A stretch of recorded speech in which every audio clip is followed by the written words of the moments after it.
Miaraho yo muthi mawakiri Kiheri makwambite hema wabici-ini cia borithi cia gwika uthuthuria barabara-ini ya Kiambu niguo kunyitanira na umwe wao Tom Otienda thutha wake guikio ngono ni maabitha borithi.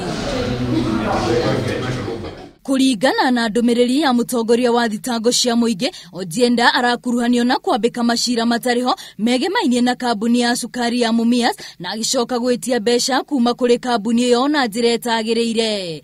Undu uria Otienda areganite naguo na kuga ni ritwa riake rirahakwo ndoro kuona maya ni maundu atarieka. The question I'm asking the DPP is, on what basis is he making a recommendation to charge without a complete investigation?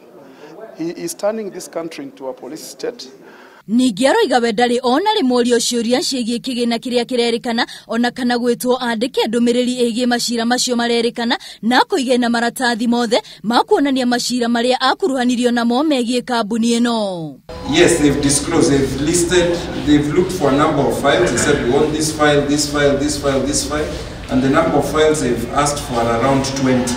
Kuringana na mutongoria wa thitango cia muingi Nordin Haji, ciringi milioni 89 cia kambuni ino nicio ciarihirwo mibango-ini ya ngungo. Kuria riwathanite andu angi aria mari aruti a wira kambuni ino maikio ngono magikuruhanio na cira uyu na niguo magathitangwo hamwe na Otienda. From the junior officers we spoke to, whom I can't place on record, they are saying the instructions from above not to release them. So honestly speaking, I will be pleasantly surprised if they release him on police board today, but I don't see it happening. Thitango iria imagomeire riu ari gwetia mbeca na njira ya maheni, kuhuthira maratathi ma maheni, kuhuthira wabici uru ona kunyitanira gukungia mbeca. Otienda eguikara thero o nginyagia muthi wa Jumatatu riria gakinyio igoti-ini. Ngiribotera Inooro TV ritwa riakwa ni Wambui wa Macharia.